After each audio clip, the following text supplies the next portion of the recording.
So what happens when a player comes to you, or your own cue comes to you and wants a new tip? The fear of a great many professionals, amateurs and beginners alike, it's actually very simple to put a new tip on. With the professional rules in place being that you're allowed 15 minutes to replace the tip on your cue, it's important to have a strategy to achieve that consistently and to a high standard. So how do we do that? You've got to be prepared first of all in your cue case. If we have a look down here, we can see that if we put the case on the table, bring a cloth, cover it on the cushion, we've got glue, shaping knife, a knife to take the tip off, a file, a buffing stick for the edge of the tip, chalk and a tip. Normally what I'd do is have these sanded on the base of the tip beforehand, but I'll just demonstrate how to do that now. There's plenty of sandpaper in here as well. Making sure only to have the paper side of the sandpaper on the edge of the table if you're going to do that. Ideally, do it on a separate workbench.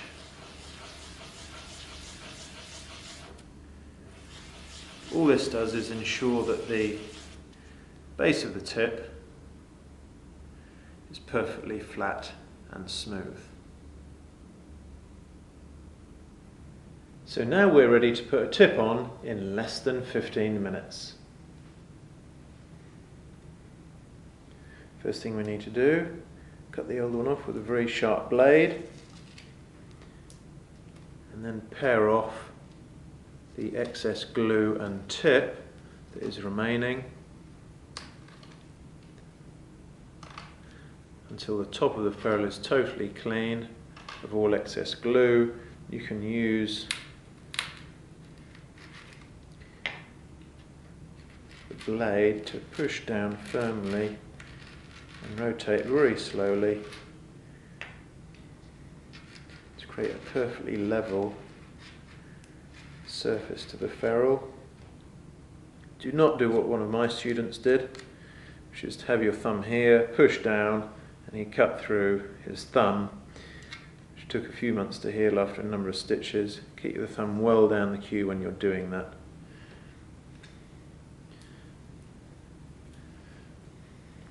Just as a check,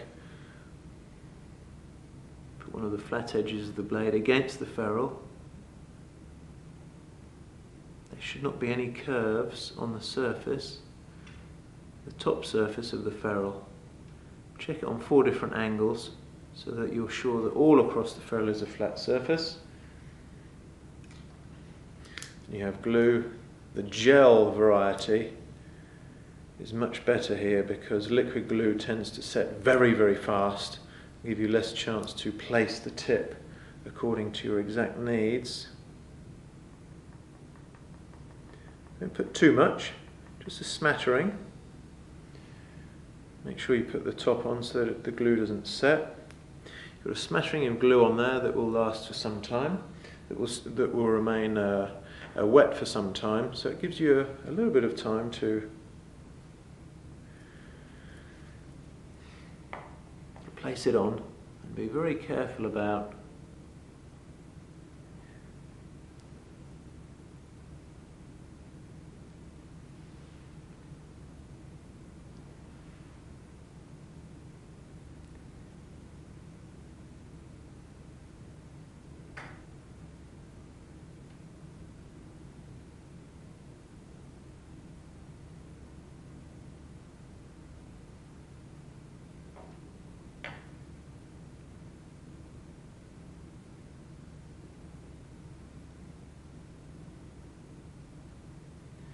just very carefully checking there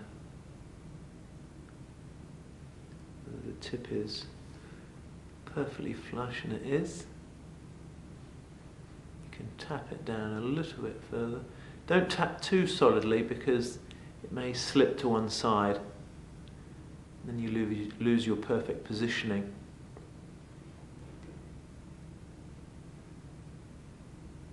It's worth spending a bit of extra time at this stage. to make absolutely sure. Normally, this is quite a hard make of tip. It's called Titan, and it's something I discovered recently after many years using Elkmaster, which is a softer tip. I used to sand down the base of the Elkmasters until they were about half the thickness of this tip here, because the thinner the tip, the harder it is. And usually when a tip is at the end of its life, it's pretty hard.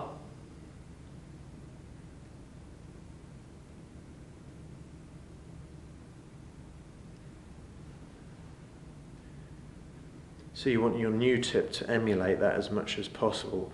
These Titans are rock solid as soon as you put them on without any real shaping or playing in, so it saves a bit of time at this emergency stage. The Elkmasters are still pretty good. You just have to put them on a bit thinner and play them in or knock them with a dummy whiteboard a little bit more.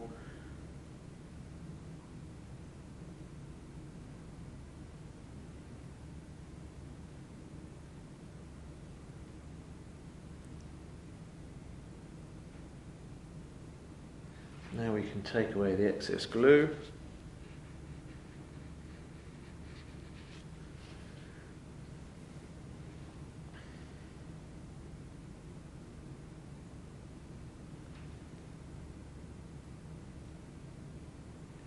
And just make sure now that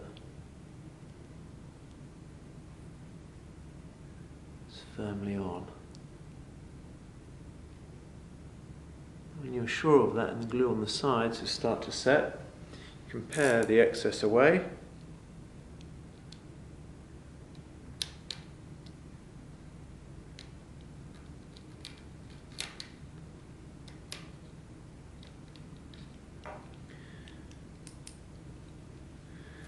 You can also do the same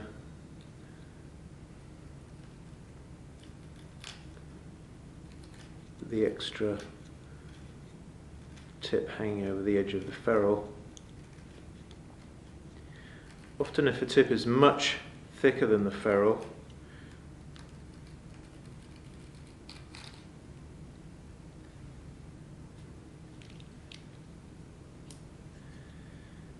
some players elect to put the cue upside down on a cutting board and push a blade this way. The danger with that is that it pulls up against the tip, can pull the tip off the ferrule and tear the fibres away from the ferrule.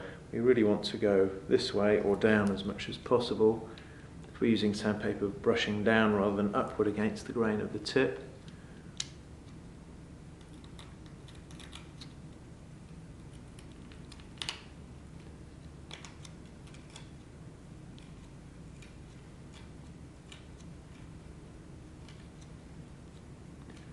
Just getting the edge of the tip level here, perfectly vertical. Some players prefer a flower pot tip, mushroom tip, that reverse flower pot I should say. I've gone for the vertical version. You can learn how to shape those with a bit of practice, the mushroom tips. We have a bit of sandpaper to just give a round edge on the surface of the tip. You don't want it too sharp an edge because it will not grip the cue ball when you're playing with screw back, side or follow. So just slightly rounding the edge of the tip